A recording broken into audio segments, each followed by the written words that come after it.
Friends, आज की कहानी है टूटी चूड़ियाँ। आज भारत पाकिस्तान बॉर्डर पर एक बड़े आतंकवादी साजिश को नाकाम कर दिया गया। यह सब संभव हो पाया मेजर अभिनंदन की बहादुरी की वजह से। लेकिन अफसोस कि हमने इस आतंकवादी हमले में मेजर अभिनंदन सहित अपने 3 जवानों को खो दिया। शौर्य टीवी पर चल रहे इस समाचार को सुनता हुआ चाय की चुस्कियाँ ले रहा था। मेजर की शहादत की खबर सुनकर उसके होठों की तरफ बढ़ता कप अचानक से रुक गया। मुंह से ओह निकला और कप फिर से होठों की तरफ बढ़ गया। मगर शौर्य के सामने कोई थी जिसे इस खबर ने जड़ कर दिया था। उसने चाय की चुस्की तो नहीं ली, मगर यदि वो चाय का घूंट भरती तो निश्चित ही उसका स्वाद मीठे के साथ थोड़ा खारा भी लगता उसे। उसके आंसू शौर्य को नहीं दिखे थे, क्योंकि उसकी निगाहें अभी भी टीवी पर और मन चाय की चुस्कियों पर अटका हुआ था। कुछ साल पहले तो क्या करूं अब मैं, आंखों में लाल डोरियां सहेजे अभी ने अंजना से कहा। तुम जानते हो अभी मैं कुछ नहीं कर सकती। अंजना ने उसके हाथ पकड़ते हुए उसे समझाने की कोशिश की। हाँ जानता हूँ तुम कुछ नहीं कर सकती और इसी बात का अफसोस है मुझे।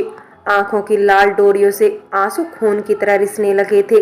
अभी समझने की कोशिश करो, मैं पापा के खिलाफ नहीं जा सकती।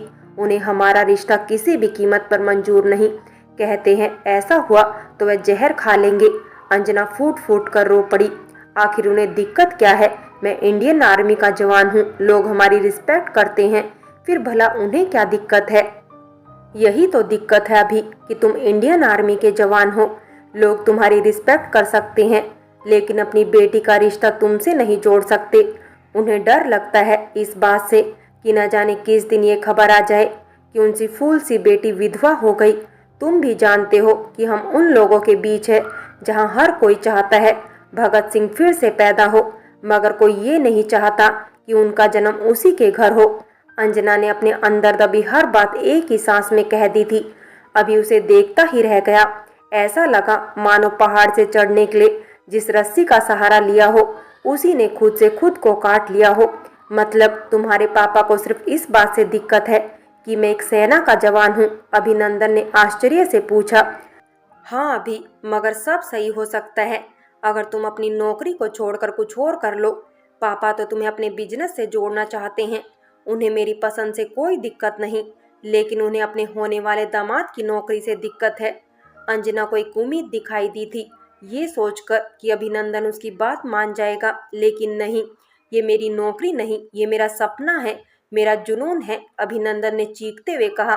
मुझे गर्व होता है ये कहने में कि मैं एक भारतीय सेना का जवान हूँ। तुम लोगों के लिए हम जिंदा होते हुए भी एक आम सिपाही हो सकते हैं और मरने के बाद एक खबर, लेकिन हमारे लिए तुम लोग हमारा देश हो जिसकी सुरक्षा के लिए हम अपना सब कुछ कुर्बान करने को हरदम तैयार रहते हैं। यही फर्क है हम में और तुम्हारे पिता जैसे लोगों में। अगर उनको मेरे सैनिक होने से दिक्कत है तो उन्हें कह देना कि मैं खुद उनसे कोई रिश्ता नहीं जोड़ना चाहता। गुड बाय अंजना, अपना ख्याल रखना।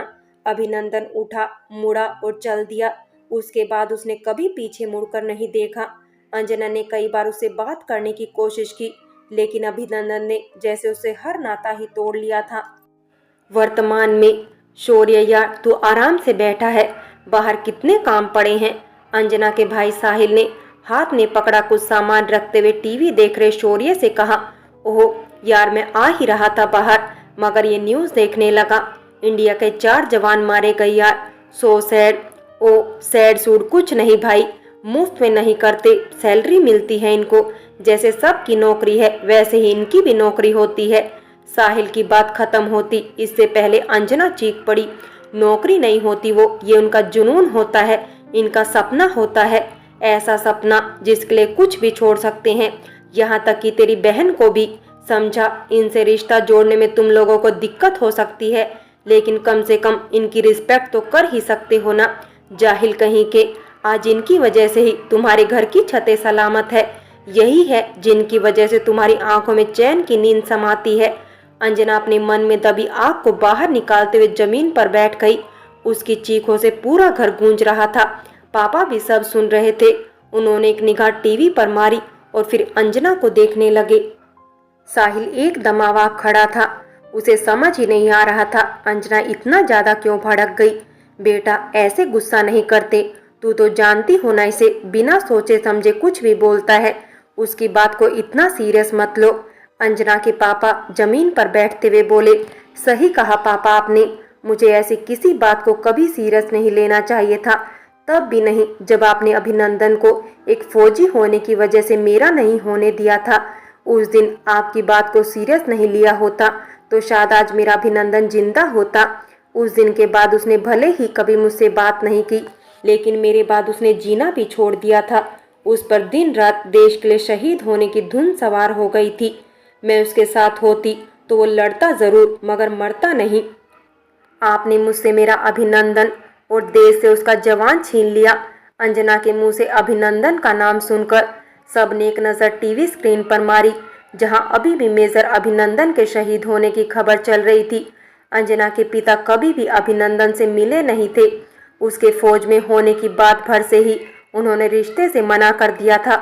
अभिनंदन की मौत का मुझे अफसोस है बेटा, लेकिन मैं गलत साबित नहीं हुआ ना। देखा ना तूने, वो नहीं रहा, क्या हासिल हुआ उसे। आज वो तेरे साथ होता तो मैं तुझे विधवा के रूप में कैसे देख पाता। अब उठ जा, कल तेरी मेहंदी की रस्म है, फिर तेरी शादी है। ये सब सोचेगी तो तेरे लिए दिक्कत हो जाएगी। नहीं पापा, आप गलत साबित हो गए। उसे जो हासिल हुआ वो हम जैसे को कभी हासिल नहीं हो सकता। उसके आगे आज बड़े बड़े लोग सिर झुका रहे हैं। उस अकेले बंदे ने 10 ऐसे आतंकवादियों को मार गिराया जो सही सलामत हमारे देश में घुस जाते तो शायद हम जैसे हजारों को मौत की नींद सुला देते। आप माने ना माने, मगर उसने हमें अपना कर्जदार बना लिया है, हर उस सैनिक की तरह जो हमारे लिए लड़ता आया है। और हाँ, उसकी मौत नहीं हुई पापा, वो शहीद हुआ है। रही मुझे विधवा देखने की बात, वो तो आप मुझे अब भी देखेंगे। मैं अपने अभिनंदन की कसम खाती हूँ कि मैं सारी उम्र उसकी विधवा बनकर जीऊंगी। ये मेरा फैसला है और इसे अब कोई नहीं बदल सकता। अंजना की बात ने वहां खड़े हर शख्स को हिला दिया था। अंजना के मामा का बेटा शौर्य कई सालों बाद लंदन से सिर्फ अंजना की शादी के लिए आया था। एक वही था जिसे इस वक्त अंजना पर गर्व हो रहा था। क्यों, ये उसे भी नहीं पता था। ये गलत कर रही है तू बेटा, तूने शादी से मना किया तो मैं जहर खा लूंगा। पिताजी ने दुखी मन से कहा। उसकी जरूरत नहीं पड़ेगी पापा, क्योंकि उससे पहले मैं खुद को खत्म कर लूंगी। इसी डर की वजह से मैं अभिनंदन से अलग हुई, बिना सोचे समझे उसका दिल दुखाया, क्योंकि मैं अपने पापा को कुछ नहीं होने देना चाहती थी। लेकिन अब नहीं पापा, आपको कुछ हो उससे पहले मैं ही खुद को मार लूंगी। अंजना ने खुद को खत्म करने की पूरी कोशिश भी की, लेकिन उसे अभी जीना था। सब ने उसे समझाया, लेकिन वो अपने फैसले पर टिकी रही। उसकी शादी टूट गई।